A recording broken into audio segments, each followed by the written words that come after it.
Bom dia, boa tarde, boa noite, galera. Estou aqui novamente para mais uma aula no canal. Hoje nós vamos falar sobre os teoremas para análise de circuitos, certo? Então, vai ser da disciplina de análise de circuitos 1.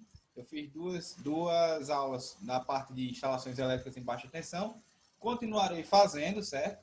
Mas, para dar sequência na disciplina de análise de circuitos 1, vou fazer essa aula esta semana e também pretendo fazer a primeira aula de energia solar fotovoltaica, ok? Tranquilo? E também coloquei lá, mudei o nome lá do canal, coloquei lá um nomezinho só para ficar um pouquinho mais chamativo para quem assiste. Eu coloquei lá Desbravando a Elétrica, professor Rafael Vieira. Só pesquisar lá no YouTube que já está lá mudado, certo? Mas está com todas as aulazinhas, com as playlists bem organizadas. É só dar uma olhada lá, dar um like, dar um comentário, compartilhar com quem é da área ou compartilhar com quem se interessa pela área e qualquer sugestão, qualquer crítica, é só deixar nos comentários, certo? Então, hoje nós vamos falar sobre teoremas de análise de circuitos, que são os teoremas de Thevenin, o teorema de Norton, o teorema da superposição, que são muito importantes para que a gente faça uma análise mais simplificada dos circuitos mais complexos, ok? Então, vamos aqui, como eu sempre faço, compartilhar o slide, certo? Vou aumentar aqui minha imagem, pessoal, para ficar melhor aqui para vocês visualizarem a explicação. Então, hoje nós vamos falar sobre os teoremas de análise de circuitos, como eu falei, e vai ser da disciplina na playlist de análise de circuitos 1. Vou usar aqui minha canetinha para ficar rabiscando nos slides, como eu sempre estou fazendo agora nas aulas. E no final da aula tem alguns exercícios que a gente vai fazer em outro vídeo, certo? Ou em outros vídeos, ok? Porque eu coloquei mais de 3 exercícios. Então, acho que eu vou dividir esses exercícios em 2 aulas de exercícios. Um de cada assunto, ok? Tranquilo? Então, vamos aqui expandir aqui o slide. Deixa eu só... Pronto. Pronto. Agora vai dar certo. Então vamos lá, né, galera? Já falei qual é o tema da aula de hoje, não vou repetir mais, vou ficar redundante. Então vamos lá. Pessoal, alguns teoremas são usados para a simplificação das análises de circuitos no que se refere à determinação de tensões, correntes e potências. Às vezes a gente tem circuitos muito complexos para ser resolvidos e a gente precisa determinar quem são as tensões, quem são as correntes ou quem são as potências de alguns elementos do circuito elétrico, certo? Que a gente está estudando.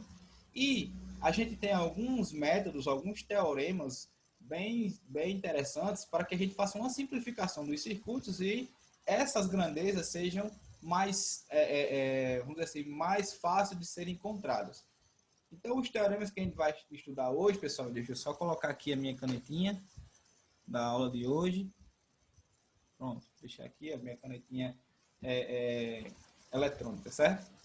Então, na aula de hoje a gente vai falar sobre o teorema da superposição, transformação de fontes, teorema de Thevenin, teorema de Norton e o teorema da máxima transferência de potência. Mas antes, pessoal, nós vamos falar também sobre fontes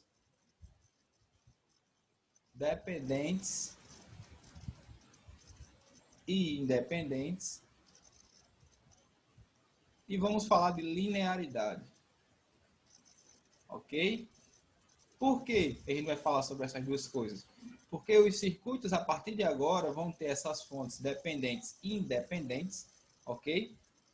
E também os circuitos usados ou estudados para a aplicação desses métodos, eles devem ser praticamente lineares, certo? Então, a gente vai ver as condições de linearidade e também vai ver a diferença de fontes dependentes e fontes independentes, ok?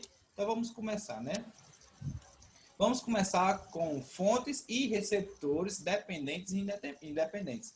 Pessoal, como a gente viu nas primeiras aulas de análise de circuitos, nós temos as fontes, certo? As fontes geradoras de energia e os receptores de energia. Geralmente são resistores, baterias, por exemplo, que quando eles acumulam carga, eles são considerados receptores de energia, certo? Quando eles estão em carregamento, por exemplo. Capacitores e indutores também são receptores de energia. Mas nós vamos se deter basicamente às fontes, certo? As fontes e os receptores nas formas de fontes. Como assim nas formas de fontes? Como eu falei, uma bateria, ele consome energia de uma outra fonte, certo? Mas numa representação elétrica, numa representação num circuito elétrico, a bateria, por exemplo, ela é representada como uma fonte de tensão, ok? Tranquilo? Então, pessoal, todo circuito elétrico deve ter uma fonte de energia ou fontes de energia que alimentam o circuito, certo? Bem como dispositivos de energia, de receptores de energia, seja na modalidade de tensão ou na modalidade de corrente. Então, os receptores, por exemplo, nós temos baterias, resistores, certo? Capacitores e assim por diante, ok? Quais são as fontes? Fontes de tensão e fontes de corrente, tranquilo? E a gente viu na aula, por exemplo, de instalações elétricas, que a gente tem as fontes geradoras mecânicas e as fontes de geradoras de energia química, que são responsáveis pela corrente contínua, certo? Então, pessoal, em análise de circuitos existem as fontes ou receptores dependentes e independentes, certo? Nós vamos ver a classificação delas agora. Pessoal, desculpe qualquer coisa se passar um barulho de um carro, um barulho de um caminhão, porque aqui perto da minha casa passa bastante movimento de veículos, ok? Então, as fontes ou receptores independentes, pessoal, são aqueles que mantêm o seu valor sempre fixo, independente do tipo de circuito, certo? Independente das grandezas que são calculadas no circuito também, tranquilo? Já as fontes ou receptores dependentes, eles dependem de uma grandeza do circuito. Geralmente, pessoal, essa grandeza dependente é a tensão ou a corrente, certo? Essa grandeza que vai dar o quê? Uma característica minha fonte dependente, tranquilo? Então, a diferença é essa. As fontes independentes, eles mantêm um valor fixo, certo? Para qualquer tipo de circuito, não varia com nenhuma grandeza do circuito elétrico que ele está inserido, mas as fontes dependentes, eles têm uma dependência, certo? De alguma grandeza do circuito que está sendo analisada no próprio circuito. Por exemplo, uma tensão no resistor, uma tensão no capacitor, uma tensão ou uma corrente no indutor, ok? Beleza? E os dependentes, pessoal, variam de acordo com o comportamento do circuito elétrico. Por exemplo, se eu aumentar o número de resistores no meu circuito, por exemplo, no circuito série, eu vou ter uma divisão de tensão, não é isso? Apesar da corrente ser a mesma. Mas se uma fonte dependente, por exemplo, no meu circuito, depender de uma tensão desse circuito sério, circuito misto, ok?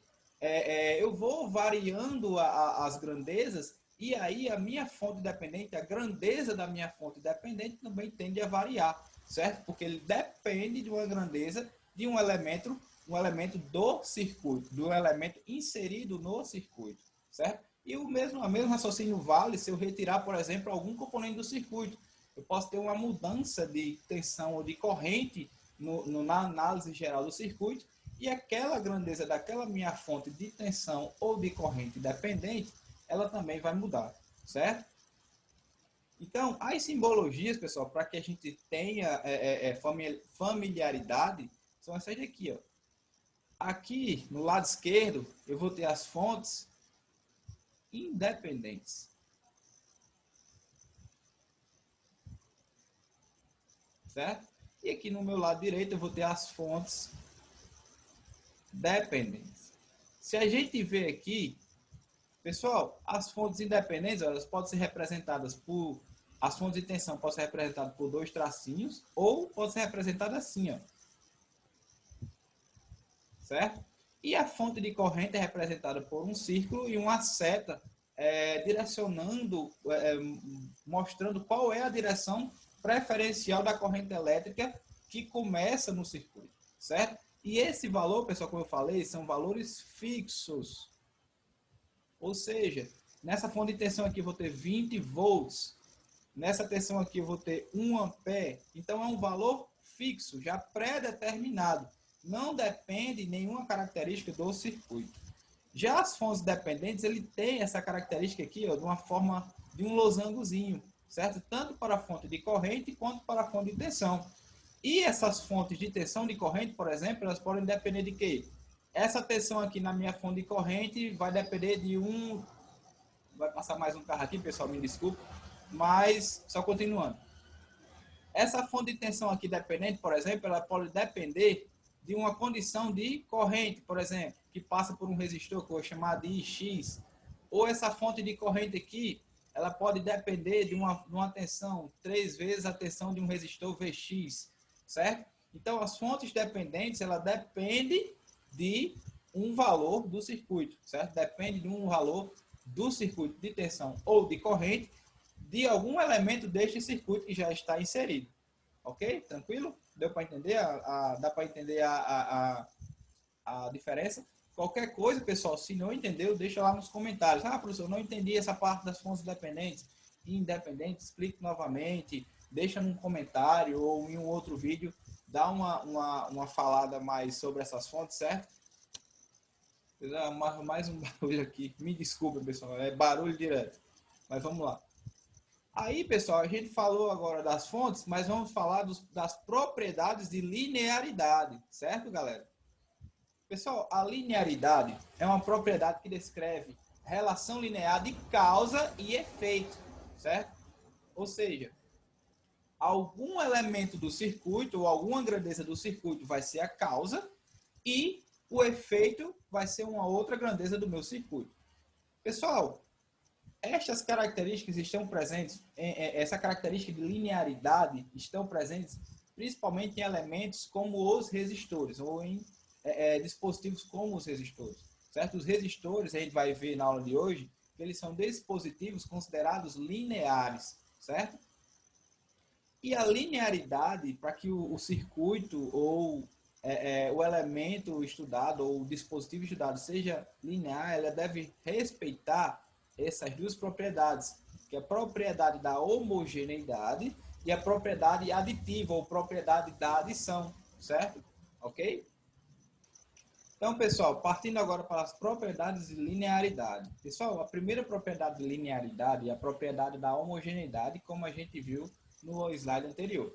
O que é que diz a propriedade da homogeneidade, pessoal? A propriedade da homogeneidade mostra a seguinte coisa, é que se uma entrada, certo, ou excitação for multiplicada por uma constante K, a saída desse circuito, desse sistema, também deve ser multiplicada por essa constante, por exemplo, a constante K.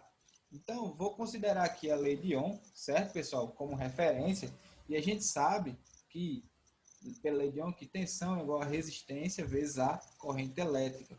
Então, vamos imaginar que a equação da lei de Ohm seja multiplicada por uma constante K, certo? Ok?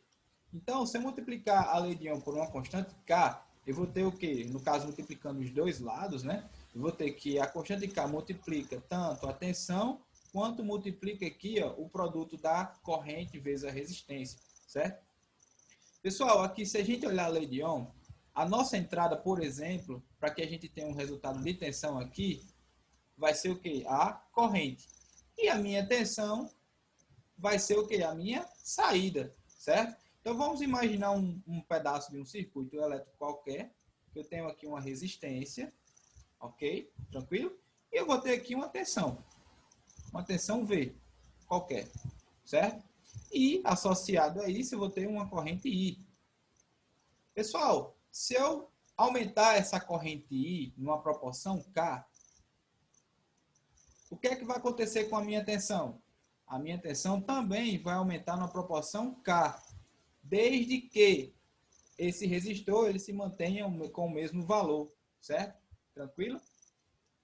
Beleza, pessoal? Então, galera, a relação entre tensão e corrente, ela é direta, certo? E o resistor, também por ser uma proporção da tensão com a corrente, vai ser a resistência, também é um que pode ser considerado de acordo com a propriedade da homogeneidade. Pode ser considerado, em parte, no caso, aí, como a gente está só analisando a primeira propriedade, o resistor, de acordo com a propriedade da homogeneidade, ele é o quê? Um elemento linear. E esse circuito aqui, ó, de tensão, resistência e corrente, é considerado um circuito linear, certo? Por quê? Porque pela homogeneidade, certo? Quando eu multiplico a minha entrada ou a minha excitação, certo? Por uma constante K, a minha saída também vai ser multiplicada por uma constante K, certo? A gente poderia fazer o mesmo raciocínio isolando a corrente elétrica, certo? A corrente elétrica seria quem? Ó? Corrente elétrica igual a tensão dividido pela resistência. Então, se eu multiplicar aqui, ó, por uma constante K, certo? Aqui, o meu resultado vai ser o quê? K vezes I é igual a VK sobre R. Certo, pessoal? E aí a proporção, ela se mantém. Ok? Tranquilo? E nesse caso aqui, ó, a minha entrada agora vai ser a tensão. Certo? Ou seja, se eu multiplicar a tensão em K vezes, a corrente elétrica também será multiplicada em K vezes. Mantendo o quê? Ó? Mantendo a resistência fixa. Certo? Então, a lei de Ohm e o resistor respeitam a propriedade da homogeneidade. Tranquilo? Pessoal, vamos para a próxima propriedade. A propriedade aditiva. O que é que a propriedade aditiva fala? Ela fala assim, ó, que a resposta a uma soma de entradas, certo? Seja igual à soma das respostas de cada entrada individualmente, certo? Como assim, galera? Então, vamos analisar novamente a lei de Ohm. Então, vamos considerar agora dois circuitos distintos, com resistores iguais, com resistor de valores iguais. Então, eu vou ter o quê? Ó? Um resistor que vai passar uma corrente I1, certo? Ou seja, V1, a tensão V1 nesse resistor vai ser a corrente I1 vezes a resistência. E eu vou considerar um outro circuitozinho, que eu vou chamar de circuito 2, que eu vou ter uma tensão V2. Por quê? Porque eu vou ter uma outra corrente, uma corrente I2. Mas o resistor aqui, ó, é igual ao resistor do circuito anterior, certo? Então, se eu pegar aqui, ó, vou pegar aqui um resistor R, eu vou chamar aqui V1, aqui eu vou chamar de I1. Eu vou pegar o outro resistor, o mesmo resistor R, eu vou ter aqui uma corrente I2, então eu vou ter uma tensão V2, certo? Qual é a sacada aqui da propriedade aditiva? É justamente a gente fazer a tensão das excitações. Quem é a excitação aí para a lei de Ohm quando a tensão é a resposta? A excitação será a corrente elétrica, certo, pessoal? Então, aplicando a propriedade aditiva, certo, das excitações I1 mais I2, pessoal. Então, se eu somar as correntes em cada um desses circuitos, eu vou ter o quê, ó? Eu vou ter uma tensão V, certo? E essa tensão V, ela será nada mais nada menos do que a soma das correntes vezes a resistência, ok? Então, fazendo aqui distributivo, eu vou ter o quê? Que I1 vezes R, no caso V é igual a I1 vezes R, mais I2 vezes R. E I1 vezes R é igual a V1, e 2 vezes R é igual a V2. Então, V final, que é a soma das tensões, vai ser igual às somas individuais destas tensões, ou seja, a soma individual dos dois circuitos aqui que eu desenhei, certo? Então, os circuitos resistivos também respeitam a propriedade da adição, ou a propriedade aditiva, certo, pessoal? Ou seja, a soma das tensões é igual a uma tensão total aplicada, certo? Quando eu apliquei uma soma de excitações. E nesse caso aqui, a soma de excitações foi o quê? A soma das correntes elétricas. Tranquilo? Beleza? Ok? Então, galera, tanto a lei de Ohm quanto os resistores, ó, quanto a lei de Ohm quanto os resistores são lineares. Certo? Por quê? Porque respeitam tanto a propriedade da homogeneidade, quanto respeitam a propriedade da adição ou propriedade aditiva. Ok? Então, isso daí é a parte que a gente fala da linearidade dos circuitos. Pessoal, observando a equação 1 e 4, pode-se afirmar que o resistor é um elemento linear, certo? Por quê? Porque como a lei de Ohm, ele respeita, como eu expliquei anteriormente, como a lei de Ohm respeita as propriedades de homogeneidade e de adição, o resistor também pode ser considerado um elemento linear, certo? Então, como eu falei, satisfaz as duas propriedades e os demais circuitos lineares, em geral, devem satisfazer estas condições de existência e constituído de elementos lineares como fontes dependentes e independentes. Pessoal, não só o resistor ele pode ser considerado isoladamente um elemento linear, mas um circuito elétrico em si pode ser considerado um circuito elétrico linear. Ok? Tranquilo? Beleza? Desde que respeitem as propriedades da homogeneidade e da adição, certo? E que tenham na sua constituição, o circuito tenha na sua constituição elementos lineares. Ok? Tranquilo? Então vamos para o primeiro teorema, galera, que é o teorema da superposição. Então, pessoal, o teorema da superposição consiste em quê? Consiste em determinar as contribuições das fontes de tensão e corrente à variável de estudo. Certo, galera? Então, por exemplo, quem é a variável de estudo geralmente? A variável de estudo é uma tensão ou corrente. Opa, ficou feio. Corrente. Certo? Geralmente as variáveis de estudo são essas. E a gente vai analisar, pelo teorema da superposição, as contribuições, certo? Das fontes de tensão e de corrente, certo? Presentes nesse circuito individualmente. Ok? Tranquilo? E ao final, pessoal, ao final de analisar todas as contribuições dessas fontes de tensão e de corrente, a gente vai fazer uma soma destas contribuições. E é uma característica deste teorema só fazer a análise das contribuições das fontes independentes. Certo, pessoal? Então, o teorema da superposição só vai ser válido, ou seja, as contribuições só vão ser analisadas para as fontes independentes. Eu vou mostrar como que a gente faz essa análise do teorema da superposição para essas fontes independentes, certo? Então, pessoal, a técnica da superposição é baseada na propriedade da superposição. O princípio da superposição diz assim, que estabelece que a tensão e a corrente do elemento em circuitos lineares, tá aqui, porque a gente viu a parte de linearidade.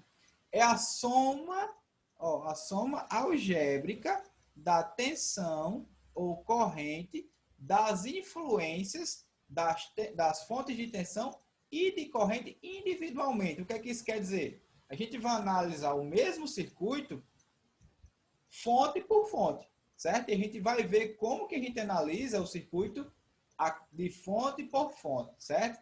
Aí, daí, a partir disso, a gente vai descobrir uma tensão ou uma corrente designada de cada fonte, ou seja, as contribuições que cada fonte mostra ao circuito. E no final, nós vamos fazer uma soma algébrica dessas grandezas que nós calculamos fonte a fonte. Ok? Para achar o resultado final. Pessoal, como aplicar o teorema da superposição? Primeiro, vamos considerar sempre fontes independentes. E também considerar uma fonte independente por vez. Certo?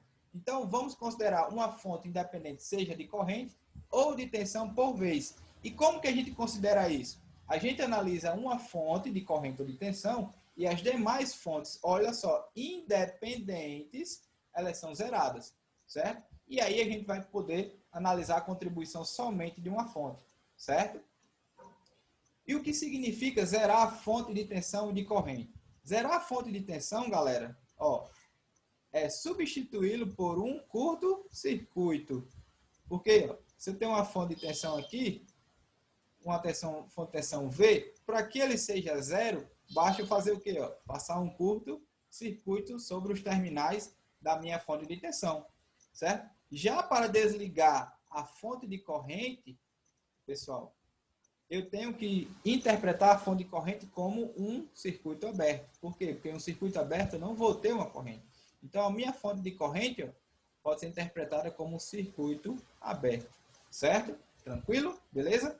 E assim, pessoal, considerando essas duas equivalências, o circuito fica mais simples de ser analisado, ok?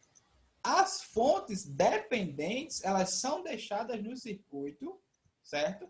Pois elas não podem ser zeradas. Por quê? Porque as fontes dependentes, como eu expliquei, elas dependem de uma grandeza elétrica do circuito, certo? Ok? Tranquilo? Então, não podemos zerar as fontes dependentes, somente as independentes. E aí, quando zeramos as fontes e analisamos uma a uma, no final, nós faremos a soma algébrica das contribuições de tensão ou de corrente de cada uma das fontes de tensão ou de corrente presente no circuito. Sejam elas independentes. Grava isso na cabeça, pessoal. As fontes que são zeradas são somente independentes. E as contribuições analisadas são feitas somente para fontes independentes. As fontes dependentes não são zeradas e elas continuam no circuito para análise feita fonte a fonte. Tranquilo? Nós vamos fazer alguns exemplos, vocês vão entender. A próxima técnica, pessoal, uma técnica mais simples, é a técnica de transformação de fontes. Pessoal, a técnica de transformação de fontes também é uma técnica de simplificação de circuitos, certo? Ela é baseada no princípio de equivalência, que a gente viu, por exemplo, na aula de equivalência estrela-triângulo, certo? E a técnica, pessoal, se baseia na equivalência de uma fonte, ó, vamos prestar atenção, de uma fonte de tensão em série com uma resistência é equivalente a uma fonte de corrente em paralelo com a mesma resistência. Certo, pessoal? Tranquilo?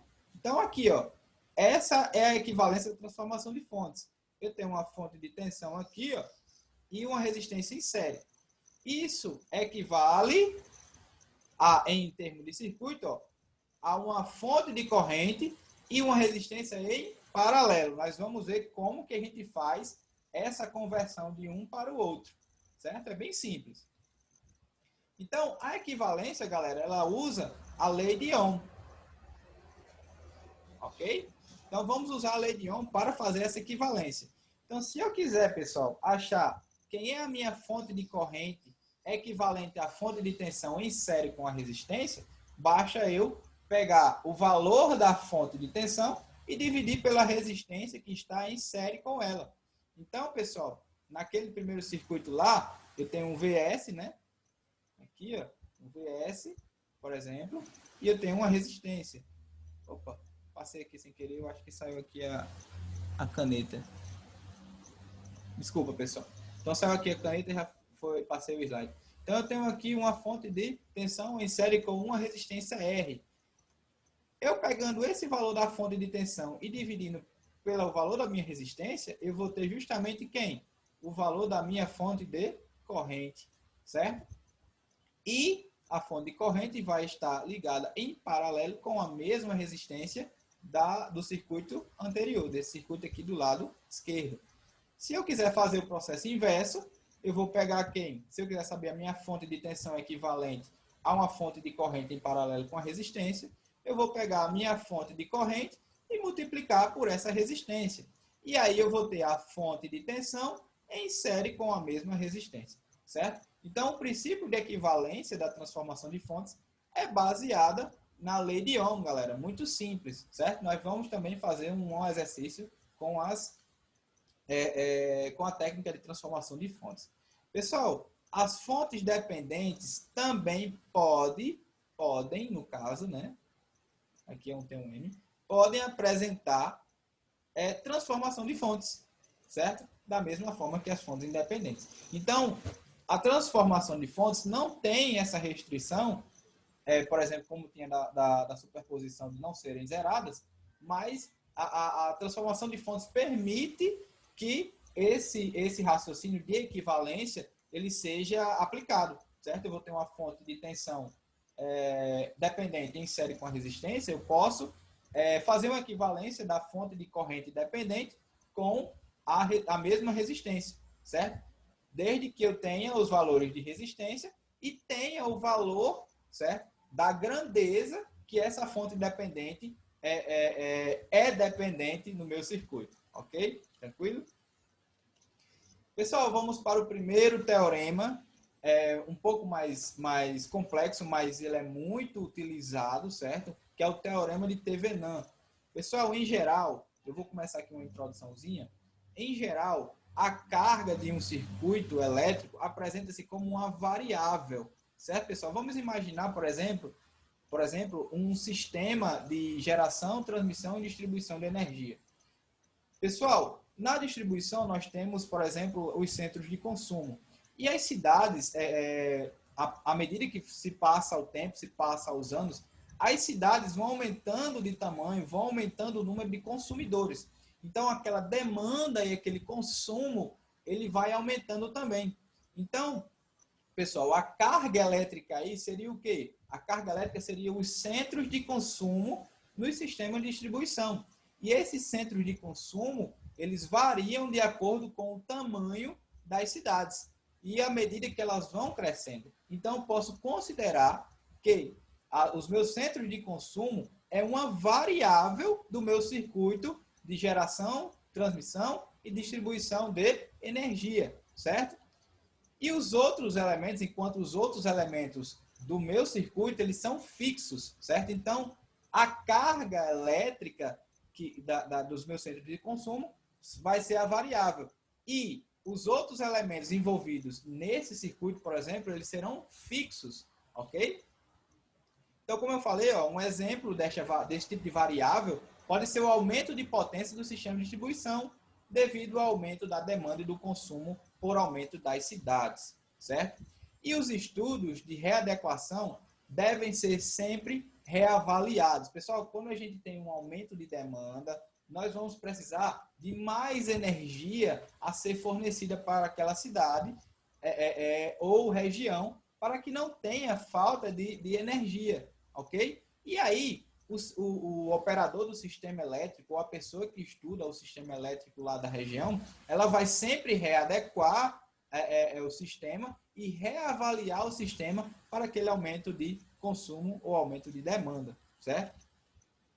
Pessoal, mas para evitar, no caso, a reanálise de todos os elementos ou todas as partes do circuito, nós podemos usar o teorema de Thevenin, certo? Por quê? Porque o teorema de Thevenin, ele substitui a parcela fixa do meu circuito, certo? Por um circuito equivalente. E esse circuito equivalente nada mais é do que uma fonte de tensão em série com uma resistência, certo? E está aqui, ó.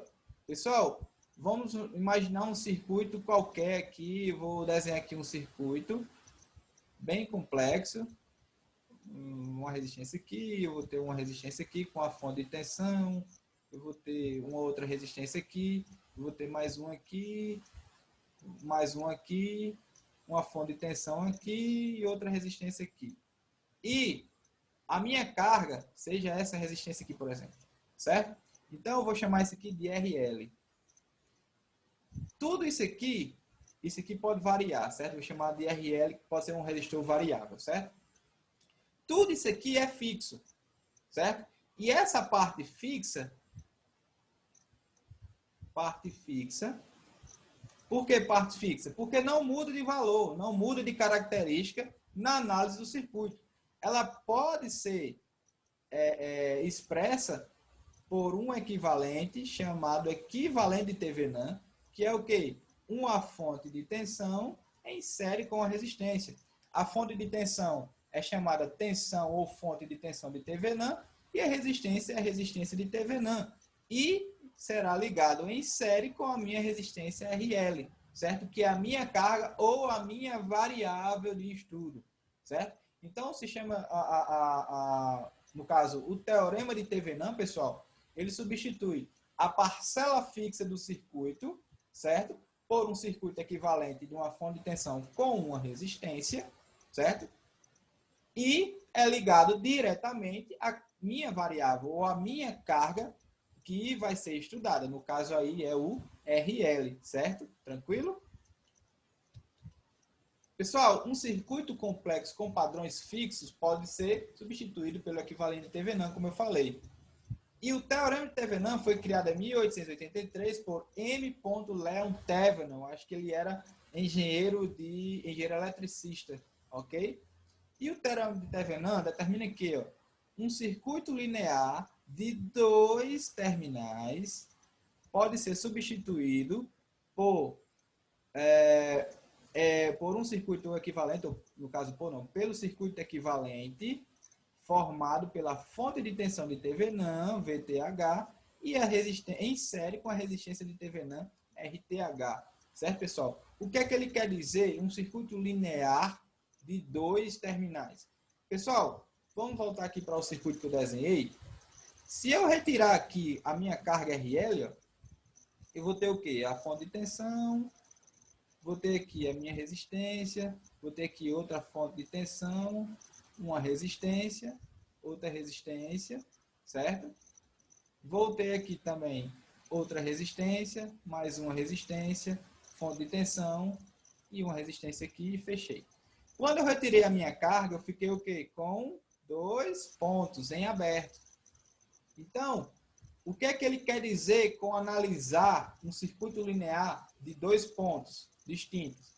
É eu analisar os equivalentes de Thevenin, ou seja, encontrar a resistência de Thevenin e a tensão de Thevenin a partir desses pontos em aberto A a B.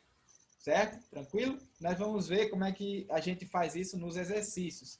Mas, já deixando aqui explicado, é isso que o teorema de Thevenin faz. É analisar, descobrir o valor da tensão de Thevenin ou a resistência de Thevenin a partir de 2 pontos abertos do circuito, que no caso foram os pontos no qual eu retirei a minha carga ou a minha variável de estudo, certo? Então, pessoal, a tensão de Thevenin é a tensão determinada pelos pontos AB. Então, se eu determinar quem é a tensão naqueles pontos AB que eu desenhei anteriormente, eu vou ter a tensão de Thevenin. Vai passar aqui um caminhão, só deixar passar. Beleza, pessoal? Então, se eu determinar a minha tensão naqueles pontos AB, eu vou determinar a minha tensão de Thevenin, que é o meu VTH, ok? Já a resistência de Thevenin, pessoal, é definida calculando a resistência equivalente vista dos pontos AB em aberto, certo? De um circuito zerando as fontes independentes. Olha, preste atenção. Fontes independentes são zeradas novamente, certo? Beleza? Então, se eu tenho um circuito aqui qualquer, vamos considerar aqui um circuito fixo. Desenhar um outro circuito fixo aqui e eu tenho os pontos AB aqui. Ok? Então, para eu calcular a minha tensão de Thevenin, eu tenho que calcular quem é a tensão desses pontos AB. VAB é igual a tensão de Thevenin. E para eu calcular se eu tiver fontes independentes, eu vou mostrar como fazer com fontes dependentes. Se eu tiver fontes independentes, eu vou fazer o quê? Vou zerar as fontes independentes e vou analisar a resistência equivalente vista dos pontos AB, certo? Vista dos pontos AB, vou chamar aqui de resistência equivalente vista dos pontos AB, vai ser igual à resistência de Thevenin, que vai estar em série com a fonte de tensão de Thevenin. Certo, pessoal? Mas existem a forma de como fazer com as fontes dependentes. Eu vou mostrar como se faz. Pessoal, se o circuito apresentar somente fontes independentes e não possuir fontes dependentes, desligam-se todas as fontes, certo? E calcula a resistência equivalente vista dos pontos AB, e aí eu vou determinar o RTH ou a resistência de Thevenin entre os terminais AB, certo? Caso possua fontes dependentes ainda, desligam-se as fontes independentes. Ó, pessoal, preste atenção. Caso ainda existam fontes dependentes, as fontes independentes também são desligadas, ok? Mas, assim como o método da superposição, pessoal, as fontes dependentes, elas são mantidas no circuito, E aí, como é que a gente calcula a resistência de TVNAN? Pessoal, as fontes dependentes não devem ser desligadas, certo? Mas a gente tem uma técnicazinha para determinar a resistência de TVNAN a partir de uma aplicação de uma tensão ou de uma corrente elétrica no circuito entre os terminais AB, certo? E aí nós vamos, por lei de Ohm, determinar quem é a resistência de TVNAN. Nós vamos ver agora, certo? Pessoal, a solução para esse problema é o quê? Ó? A solução para a resolução de circuitos com fontes dependentes baseia-se em aplicar uma fonte de tensão V0 aos terminais AB de um determinado valor, certo? Um determinado valor que você escolha e determinar a corrente IO resultante, ou a corrente zero. Como assim, galera? Ó, vamos imaginar esse circuito aqui. Ó. Eu tenho uma fonte de tensão independente, eu vou ter aqui uma fonte de tensão, uma fonte de corrente independente, ou uma fonte de corrente dependente, desculpa. Uma fonte de tensão independente, resistores, uma fonte de corrente dependente, e eu vou ter aqui os pontos AB. Ok? O que é que a técnica fala? Nós podemos aplicar uma fonte de tensão dependente de um determinado valor V. Para ficar simples de analisar, nós vamos adotar que essa tensão seja 1 volt. Obrigatoriamente ela tem que ser um outro valor? Não, certo? A gente usa 1 volt porque fica mais fácil de analisar, certo? Mas pode ser, no caso, obrigatoriamente tem que ser 1 volt, no caso não, mas 1 volt fica muito mais fácil de analisar, certo? A gente pode utilizar outro valor. Pode utilizar uma fonte de corrente independente? Também pode, mas aí eu vou ter que usar, por exemplo, 1 ampere para ficar mais fácil, certo? Então, eu aplicando aqui essa fonte de tensão, eu vou ter que saber quem é a corrente IO que passa por esse ramo aqui, certo? Que passa por essa fonte de tensão que eu apliquei 1 volt. Então, o V0 eu já sei quem é, né? O VO ou o V0 eu já sei quem é, que é 1 volt. E o I0 eu vou calcular a partir do quê? A partir da minha técnica da tensão de TVNAN. Eu vou zerar aqui, ó. Zerar aqui a minha fonte de tensão independente e vou analisar o meu circuito, ó, a partir dessa fonte de tensão dependente agora, certo? Aí fica confuso. Eu tenho que zerar ou não tenho que zerar a fonte dependente? Pessoal, entenda só uma coisa. As parcelas fixas do circuito, como fontes independentes, são zeradas. Mas a técnica, certo? A técnica, quando eu tenho fontes dependentes, diz que eu aplicar artificialmente, eu tenho que aplicar uma excitação nos pontos AB para eu determinar quem é a minha saída, no caso, a minha corrente I0, certo? Então, a minha excitação aqui nos pontos AB é a minha tensão V0 de 1 volt.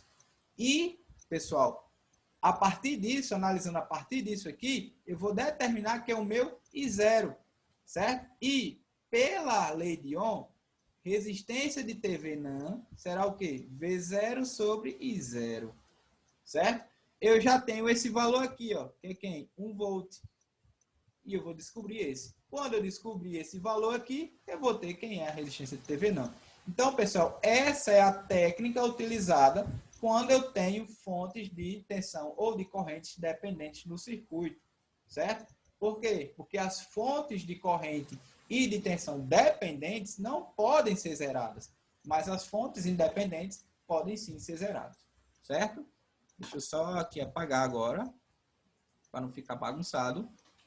Então, pessoal, entenderam? Qualquer dúvida, pessoal, deixa no canal, deixa a dúvida ou deixa lá no meu Instagram, @prof.rafa.vieira, certo? Que eu explico novamente ou faço um outro vídeo explicando novamente. Então, pessoal, como eu falei, ó, a resistência de TVNAN, certo? Vai ser o quê? A tensão V0 que eu já apliquei como excitação, certo? E ela é o quê? Uma fonte de tensão linear, certo? Uma fonte de tensão dependente linear, ok? Com valor fixo. Geralmente a gente usa, como eu disse, 1 volt, que fica mais fácil de calcular. E a partir daí nós determinamos o I0. Quando determinamos o I0, nós fazemos a razão do V0 com I0 entre os pontos AB, e aí nós achamos quem é a nossa resistência de Thevenin quando eu tenho fontes de tensão de correntes dependentes. Pessoal, o cálculo da resistência de Thevenin, V0 sobre 0, segue também o mesmo raciocínio para quando a minha excitação é uma fonte de corrente. Eu esqueci de falar aqui, pessoal, mas aqui eu botei, ó, alternativamente, pode-se aplicar uma corrente, uma excitação de uma fonte de corrente independente e zero, certo? E os valores da resistência Thevenin, tanto para a fonte de corrente de excitação, quanto para a fonte de tensão de excitação entre os pontos AB, terá o mesmo valor da resistência de Thevenin no final, certo? Ou seja, elas se equivalem em termos de análise. Qual o momento eu vou ter que usar a fonte de corrente e a fonte de tensão? Pessoal, não sei. Isso vai depender do circuito que a gente está analisando. Pode ser que seja melhor uma fonte de tensão, pode ser que seja melhor uma fonte de corrente para a análise, ok? Tranquilo? E o Teorema de Norton? O Teorema de Norton foi criado em 1926 por um engenheiro, eu acho que era engenheiro de telecomunicações, pessoal, L. Norton, desenvolvido ele é engenheiro, ele desenvolveu, no caso, na Bell Laboratories, que foi vamos dizer assim, as primeiras empresas que começaram a telefonia, certo? E também desenvolver as tecnologias de telefonia, ok? Então, o Teorema de Norton propôs, no caso Norton, propôs um teorema muito similar ao Teorema de Thevenin. O Teorema de Norton, pessoal, estabelece o quê? Que um circuito de dois terminais, como eu já expliquei, eu vou ter um circuitozinho lá, uma fonte de tensão, um resistorzinho, e eu vou ter aqui dois terminais AB, certo? A e B, ok? Um circuito de dois terminais e linear, olha aí novamente, linear, certo? Por isso que a gente viu a linearização, pode ser substituído por um circuito equivalente por uma fonte de corrente IN, que é a corrente de Norton, em paralelo com a resistência de Norton. Então, o meu circuito equivalente, ó, será agora isso aqui. Eu vou ter que a minha parcela fixa vai ser substituída por uma fonte de corrente, certo? Que a gente vai chamar fonte de corrente de Norton, certo? E a resistência de Norton em paralelo, certo? Pessoal, a determinação da resistência de Norton é realizada da mesma forma que a resistência de Thevenin, certo? Ok? Então, se forem fontes independentes, basta eu zerar todas as fontes independentes e calcular a resistência equivalente vista dos pontos AB. Já a determinação da corrente de Norton, pessoal, determina-se um curto-circuito, certo? Entre os pontos AB e calcula-se a corrente nesse curto-circuito. Então, por exemplo, eu tenho aqui o meu circuitinho, duas fontes, eu tenho dois resistores, e eu tenho aqui os pontos AB. Para o teorema de Thevenin, eu teria que calcular a tensão entre os pontos AB. Mas, para o teorema de Norton, eu tenho que fazer o quê? Quando eu tenho fontes independentes. Esse caso é para quando eu tiver fontes independentes. Eu vou curto-circuitar os pontos AB e achar quem é essa corrente aqui, que é a minha corrente de Norton, certo? Por análise de circuitos. Certo, pessoal? Calculando quem é a corrente de Norton aqui, ó, eu vou saber quem é a minha fonte de corrente de Norton para o meu circuito equivalente que a gente viu no slide anterior. Certo? Tranquilo? Ok, pessoal? Então, essa condição aí é vista para quando eu tenho somente fontes independentes. E a análise, pessoal, quando eu tenho fontes dependentes, certo, no meu circuito, é igual ao visto para o teorema de Thevenin. Eu vou ter, novamente, vou explicar novamente, para não ficar dúvida. Eu vou ter, novamente, um circuitozinho de dois terminais, aqui um resistor, aqui uma outra fonte, e aqui, por exemplo, um resistor, eu vou ter uma fonte de tensão aqui dependente, certo? Tá meio feio, e um resistor aqui. E eu vou ter os pontos AB aqui em aberto. Aí, para calcular a resistência de Thevenin, ou a resistência de Norton, no caso, vista dos pontos AB, nós vamos fazer a mesma coisa. Aplica-se uma fonte de tensão ou de corrente dependente de 1 volt, por exemplo, ou de 1 ampere, e a gente faz que a resistência de Thevenin é igual ao V0 dividido por I0. E o V0 a gente já determinou, e o I0 é a corrente que passa pela fonte de tensão aplicada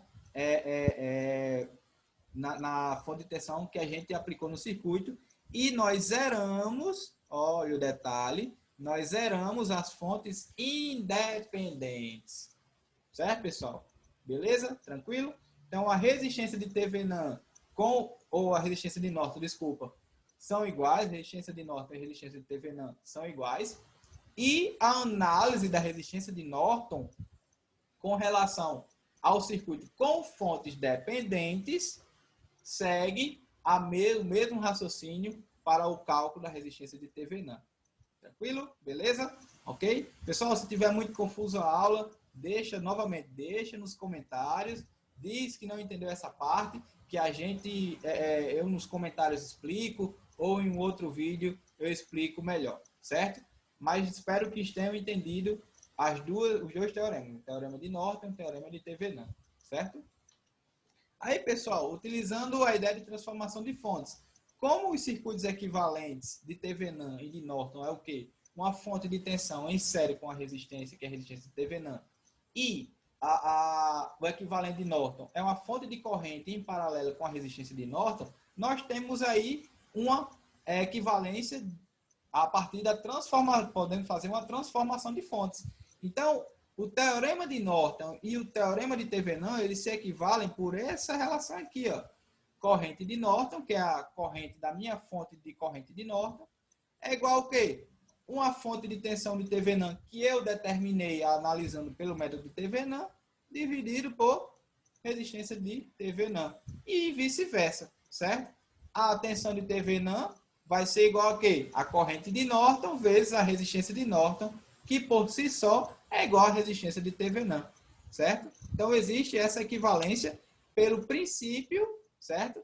Pela ideia da transformação de fontes, certo? A equivalência por transformação de fontes. Pessoal, o último teorema que a gente vai ver na aula de hoje é o teorema de máxima potência, o teorema da máxima transferência de potência, certo? Pessoal, os circuitos elétricos são projetados para fornecer a alimentação de uma fonte para uma carga elétrica, obviamente, certo?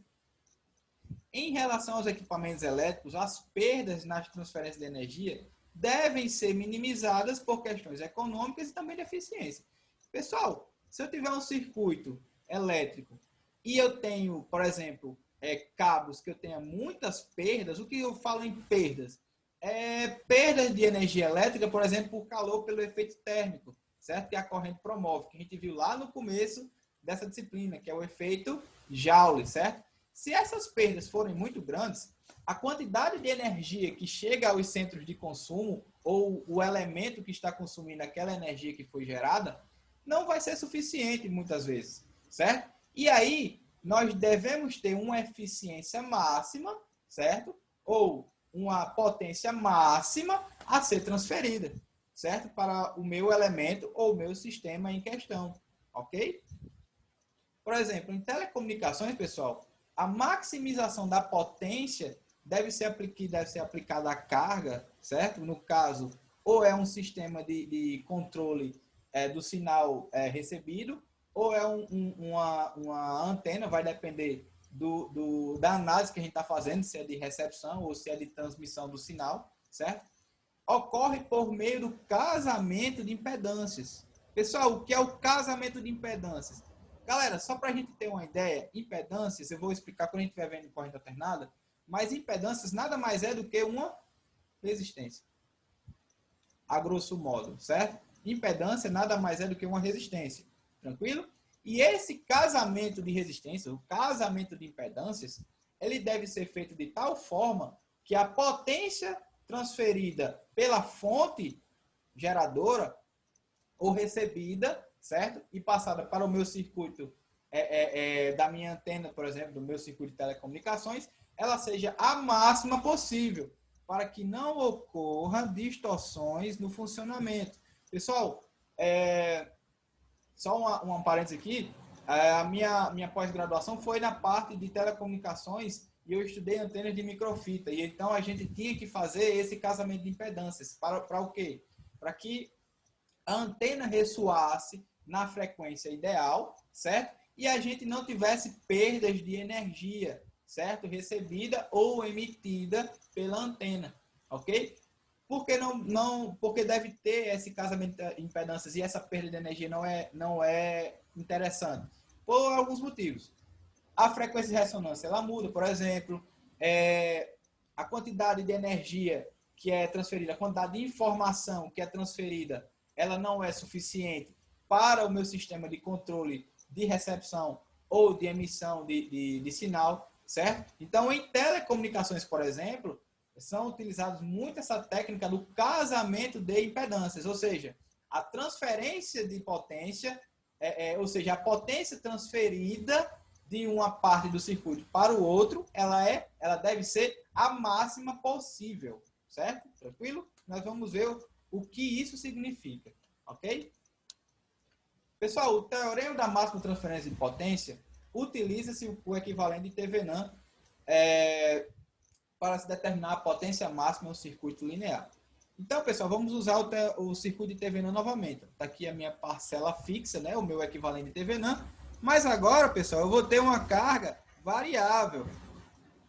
Ou seja, eu vou ter um resistor variável que é uma carga variável. Ou seja, esse resistor ele pode mudar de valor à medida que, por exemplo, um operador muda a sua resistência, certo? É o exemplo do potenciômetro, certo? Ok? Do trimpote, que são resistores variáveis.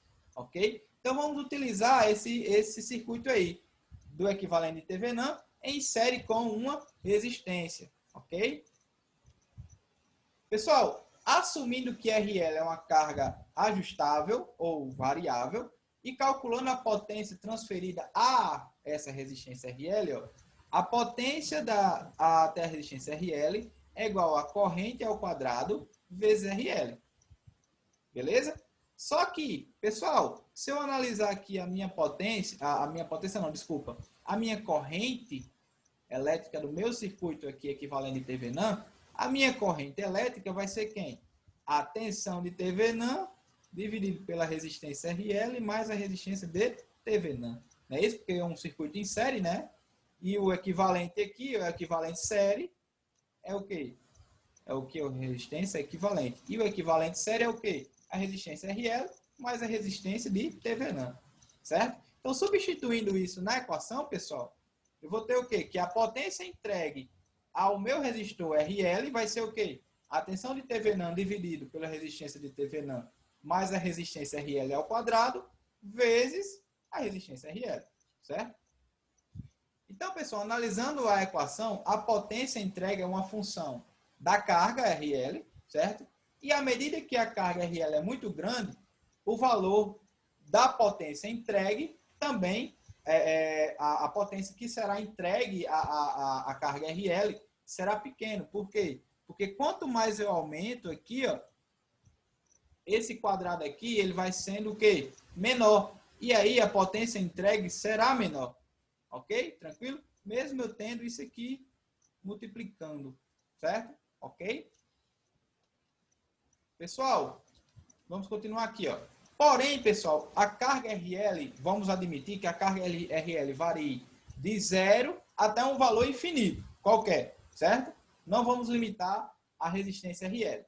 E a gente derivar, ok? A equação 8 em relação a RL, nós determinar o ponto crítico, nós vamos determinar qual é a relação, certo? Qual é a condição da máxima potência, ok? Pessoal, então derivando aqui, ó, derivando a potência com relação à resistência RL, eu vou ter o quê? Que a derivada vai ser a tensão de Thevenin ao quadrado vezes R de TH mais RL ao quadrado menos 2RL vezes R de TH mais RL dividido por RTH mais RL elevado à quarta. Isso aqui eu derivei pelas técnicas de derivação, certo? Técnicas de derivação. Aqui foi a derivação do produto não, desculpa, do quociente, certo? Técnicas de derivação. E achei essa derivada, ok? Mas, pessoal, para eu determinar o ponto crítico, eu tenho que igualar a minha derivada a zero, certo? E eu fazendo lá as manipulações naquela equação maior, eu vou ter o quê? Que 1 sobre RTH mais RL ao quadrado menos 2RL sobre RTH mais RL ao cubo tem que ser igual a zero, certo? E aí eu fiquei com a equação. E essa equação, pessoal, vai me dar o ponto crítico da minha função ou o ponto de máxima potência, certo? Em relação às resistências, RL e RTH.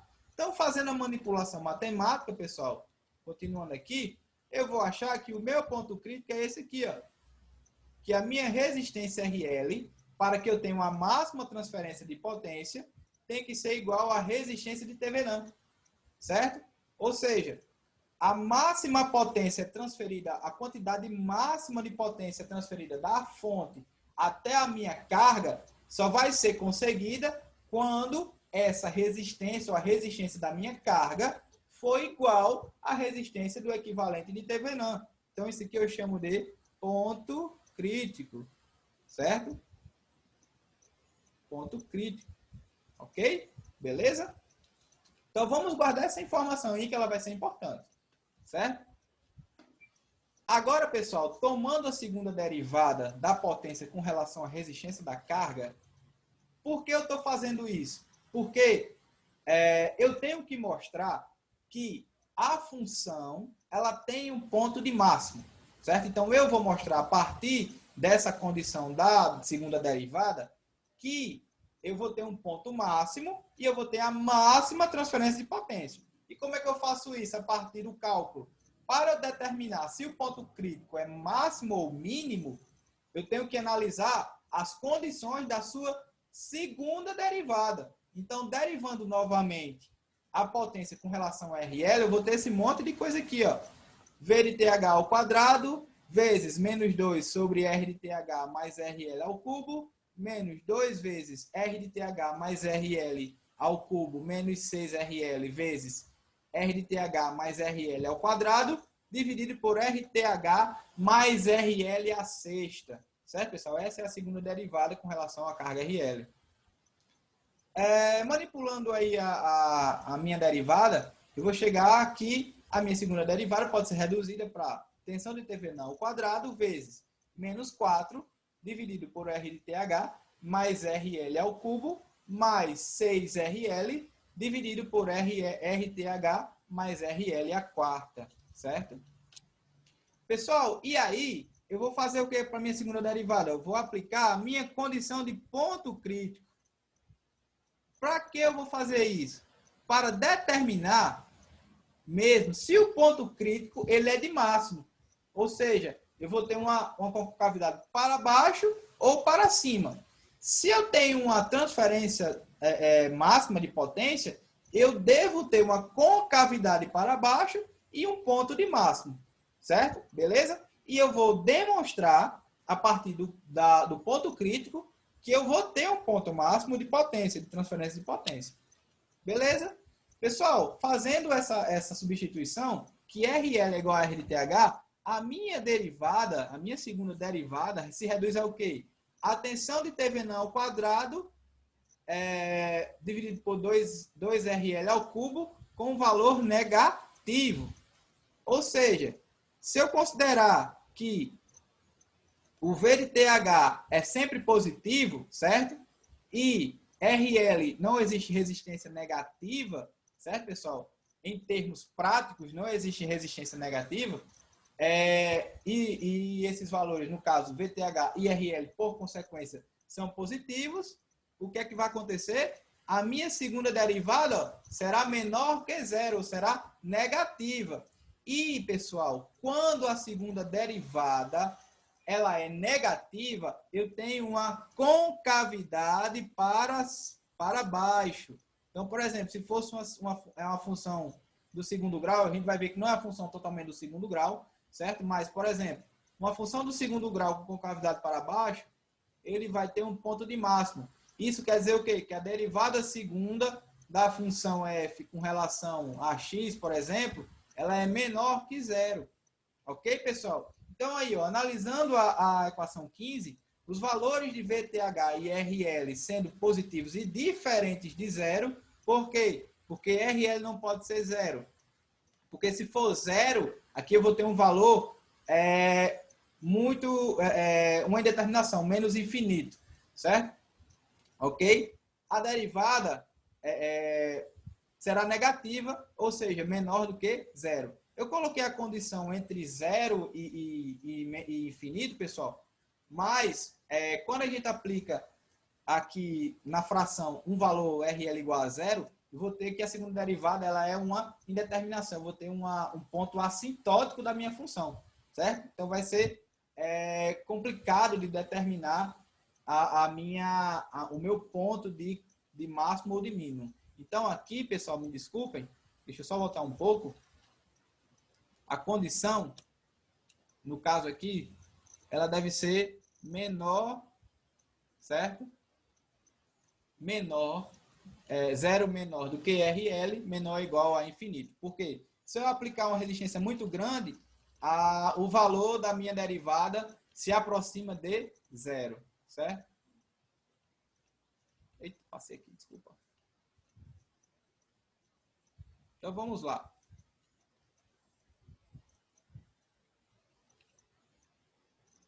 Pronto. Desta forma, pessoal, a gente diz que a concavidade é para baixo. Deixa eu só apagar aqui.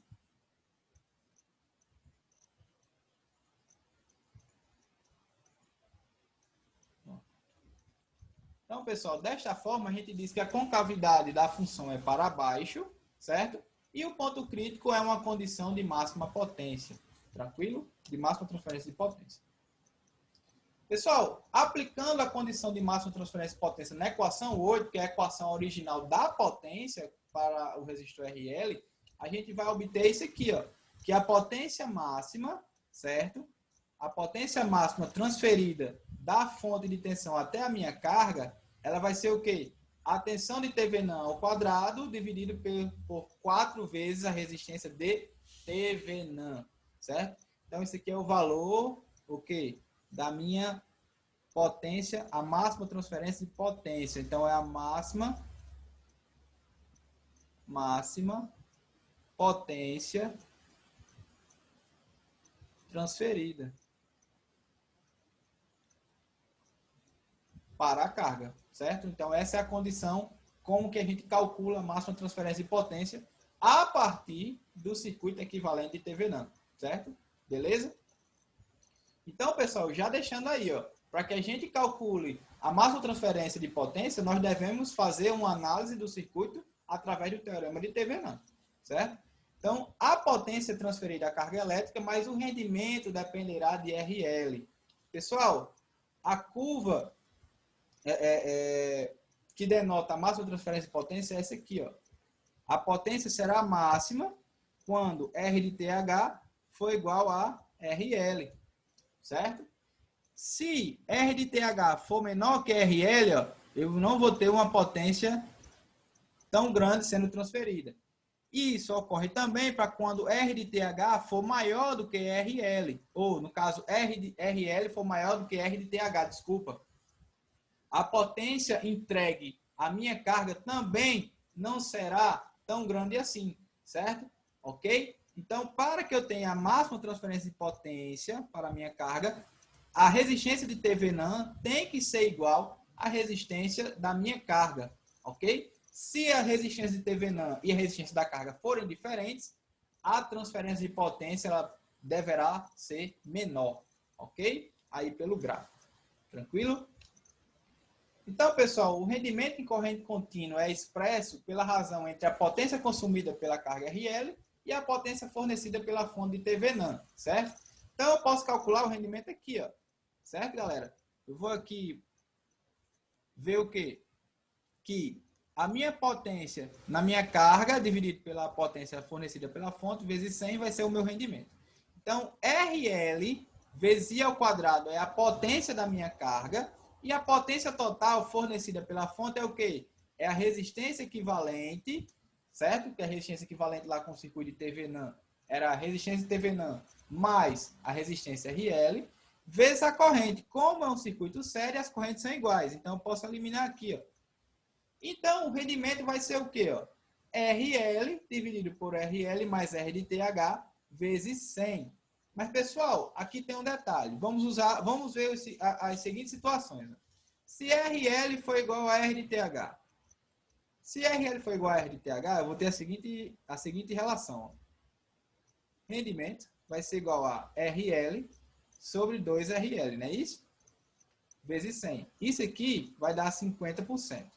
Ok? Pessoal, o que é que isso quer dizer? Que na máxima transferência de potência, metade da potência é consumida pela parte fixa do circuito, certo? Ou pela minha resistência de Thevenin, e a outra metade, ela é consumida pela minha carga, certo? Isso na transferência máxima de potência, no ponto de transferência máxima de potência. Se a gente fizer RL menor do que RTH, vamos analisar aqui, ó. Se RL for menor do que R de TH, aqui no meu denominador, por exemplo, o denominador será um valor maior, não é isso? Vamos dizer que RL seja, por exemplo, 1/3 de RTH, certo? Ok? 1/3 de RTH. Então, eu vou ter aqui, ó, 1/3 de RTH dividido por 1/3 de RTH mais RTH, certo? Pessoal, então, se eu tenho essa relação agora, por exemplo, vou usar essa relação aqui que eu coloquei para vocês. Então, fazendo aqui o MMC, vai dar 3 vezes 3 mais 1 dá 4, vai dar 1/3 de RTH dividido por 4/3 de RTH. Não é isso? Então, fazendo aqui a divisão de frações, eu vou ter que o meu resultado final vai ser o quê? 3 sobre 4, não é isso? Vezes 1/3, que vai dar 1 sobre 4. Então, aqui o meu rendimento diminuiu de 50% para 25%, certo? E, por consequência, como R de TH é maior do que RL, eu não vou ter o quê? A máxima transferência de potência. Então, eu tenho uma redução do meu rendimento do circuito e também não tenho a transferência máxima sendo transferida para a minha carga. E a última, pessoal, a última relação aqui, eu vou colocar, deixa eu só apagar aqui para ficar melhor de enxergar, bem rápido. Então, vou apagar essa parte aqui, que acho que vocês já entenderam. Então, apagar isso tudo aqui. E a última condição é quando R de TH é maior, ou RL é maior do que R de TH. Então, se eu tenho aqui, uma última condição, pessoal, vamos ver que se RL for maior do que R de TH.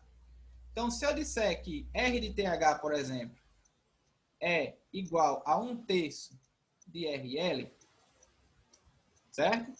1/3 de RL, tranquilo? Então, vou substituir aqui, ó. 3, no caso RL,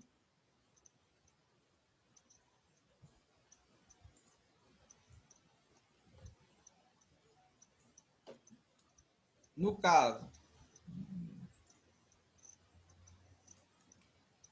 caso RL dividido por RL mais 1/3 de RL. Certo? Beleza? Então, eu vou ter o quê? Ó? RL dividido por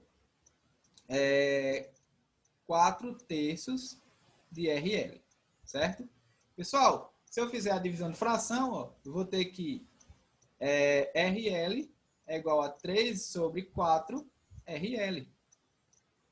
E aí, galera, no caso, sobre RL, desculpa. Que não tem. Sobre RL. Então, tirando aqui, ó, vou ficar com 3 quartos. 3 quartos é 0,75. Ou seja, o meu rendimento aumentou, mas por consequência da máxima transferência de potência, eu não vou ter a transferência máxima sendo transferida para a minha carga, certo? Pessoal, é só analisar aqui o gráfico. Se RL for maior do que R de TH, eu vou ter uma potência X aí menor do que a máxima transferência de potência. Mas aqui eu vou ter o quê? Um rendimento maior que 50%, certo? Beleza. Mas aí a potência transferida não é a máxima.